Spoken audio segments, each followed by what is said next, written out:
Hello my lovely viewers, কতদিন হয়ে গেল কোনো রকম ব্লগ ভিডিও দিইনি। তো এটা কিন্তু ছিল 20 এপ্রিলের ভিডিও। আর আজকে আমি সাজুগুজু করে শাড়ি পরে কিন্তু চলে এসেছি আমাদের কুট্টুবাবুর বার্থডেতে। চলো কেকটাকে কাটা হয়ে যায়।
সো আমাদের কেক কাটিং হয়ে গেছে আর খাওয়াও হয়ে গেছে। তারপরে ভাবলাম তোমাদের কাছে একটু আসি, কার বার্থডে কী বৃত্তান্ত সবটাই বলবো। চলো, আজকে তো দেখলে আমার বড়দির হচ্ছে ছোটো ছেলের বার্থডে, তো সেই ক্লিপগুলোই একটু রেখেছিলাম, তো সেটাই তোমাদেরকে আজকে এডিট করে সামনে দিয়ে দিচ্ছি। আর দেখতেই পাচ্ছ কেকের মধ্যে যে পাপড়িগুলো থাকে না, তো আমার তো এগুলো আবার ভীষণই লোভ লাগে, খেয়ে নিলাম।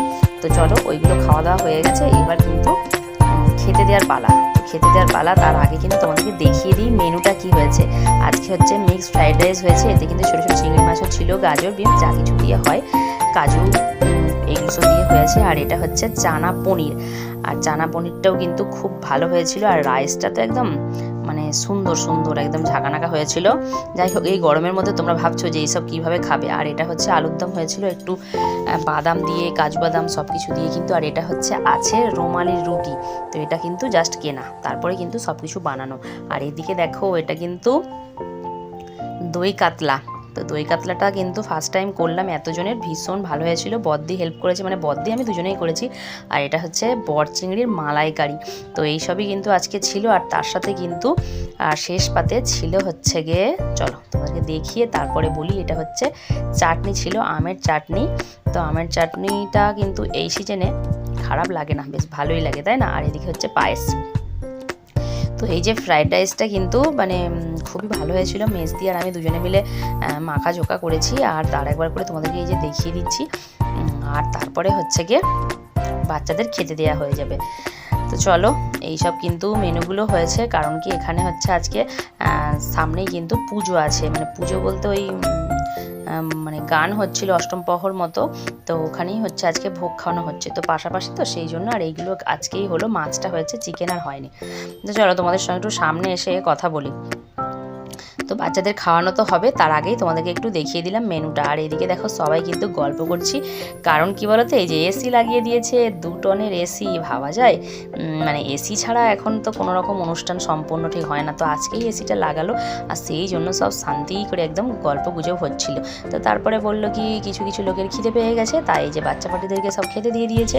আর এখানে কিন্তু মুনিয়াও ব্যতিক্রম নয়, এই দেখো মুনিয়া এখন খাচ্ছে, ওর মমকে মাছের কাঁটা ছাড়িয়ে দিচ্ছে, আর ওই জন্য একাই খেয়ে নিচ্ছে। আমার অনেকটা খাটনি কম হলো, তাই না? তো চলো, আজকের ব্লগটা একদম ছোট্ট মতো দিলাম, তোমাদের কেমন লাগলো অবশ্যই কমেন্ট করে বলো। আর আমাদের কুট্টুকে সবাই খুব খুব খুব আশীর্বাদ করো, ভালো থেকো সবাই। আর এই গরমে কিন্তু সব বেশি বেশি করে জল খেও। তো আমার গল্প স্টোরি যেগুলো পড়ছি সেগুলো তো আসবেই, তার সঙ্গে কিন্তু একটু ছোটোখাটো ব্লগও আমি শেয়ার করবো। তো তোমাদের কোনটা বেশি ভালো লাগছে অবশ্যই কমেন্ট করে বলো। আর কোহান সোনা দেখো না ক্যামেরার সামনে কেমনভাবে খাচ্ছে, আর আমাদের ফুরকি রানি এক্সপ্রেশন দিচ্ছে কেমন লাগছে খেয়ে না খেয়ে। বাচ্চাগুলো কিন্তু সবাই মোটামুটি খুবই খুশি, কারণ কী বলতো, ওই চিংড়ি মাছের মালাইকারি যে কাঠিটা আছে না, ওদের কাঠিটাই খুব পছন্দ হয়েছে। ওই কাঠি ধরে ধরে ললিপপের মতো টানছে, মানে খাওয়া হোক আর যাই হোক ওই অ্যাক্টিংটা করছে আর কি। তো